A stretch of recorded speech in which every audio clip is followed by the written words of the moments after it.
welcome back to another episode this week. I will be talking about my expenses and how I was able to cut them down drastically this year, because many of times we always look at our money and our income and say we need more, we don't make enough, but we need to look at our expenses sometimes to see if they're low enough to maximize our income.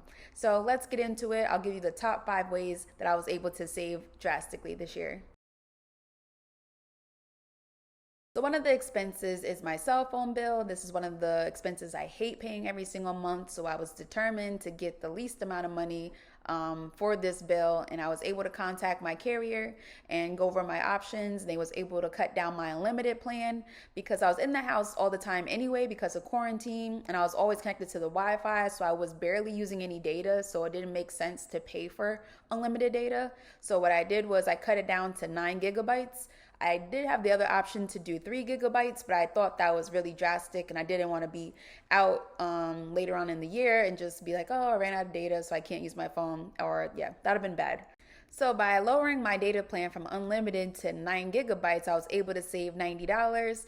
And that is also because my company pays for a portion of it. So between those two things, I went from paying $105 a month to literally $15 a month just for my cell phone. And I have an iPhone. So it's not like I just have any kind of phone. I have an iPhone 10. So yeah, and 10 because I do not plan on upgrading it until it pretty much dies forever.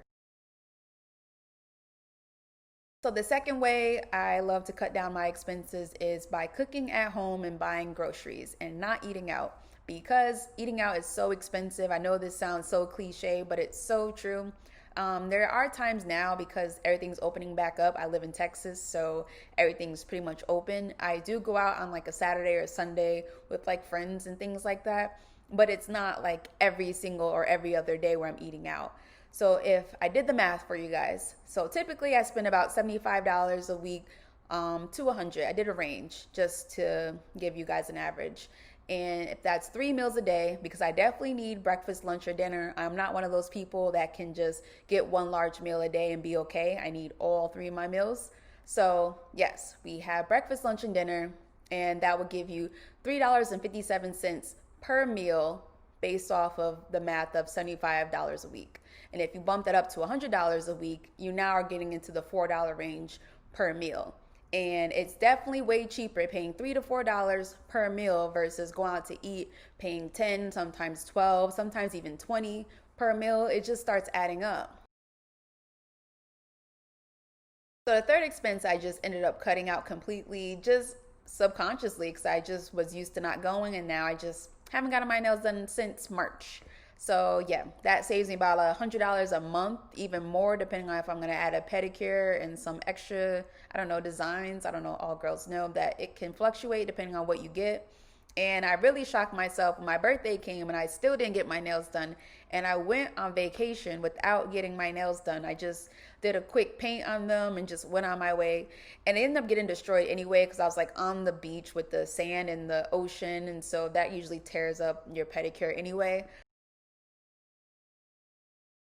So the fourth expense that I started focusing on was the gym membership, and that is because of quarantine, of course. I wasn't able to go to the gym for quite some time, so I just decided to cancel, and I started being innovative at home. There was a time where I was pretty much working out on my balcony because everything was shut down, but now that my on-site gym is open and it's free, I'm just gonna keep going there, and I'll save my $30 a month, and yeah.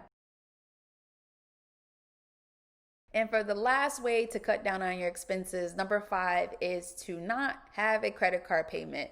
There's many a times where we like to use our credit card to pay for certain expenses, and that's where we get into trouble because it doesn't make sense to overspend and have to use your credit card, and then the following month you're adding a monthly payment because you have to pay that credit card off now. It's just going backwards. So number 5 is definitely cutting out the credit card payment. Don't use your credit card unless you have the funds there to pay it off. Because I have my credit card, like I showed you guys before, the traveling one, and that's the one I use. So I'll buy groceries sometimes, or I don't know, whatever I end up buying, I put on that credit card, but I pay it off immediately. I don't want any credit card balances, especially because we're going into the new year in a few months. So we want to start the new year off the right way. So with the food, I think I was really generous when trying to give the benefit of the doubt and say you'll probably spend $25 a day times 7 days a week. And then you multiply that by 4 for 4 weeks in a month, and it ended up coming out to $700.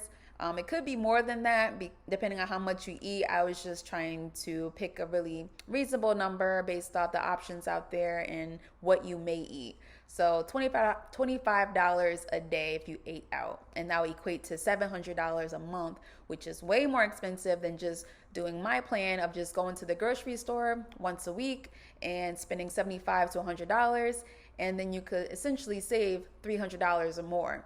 So between all of these savings, you would have saved $520 a month, and multiply that by the past 6 months, and you would have had $3,120. Almost forgot what the number was.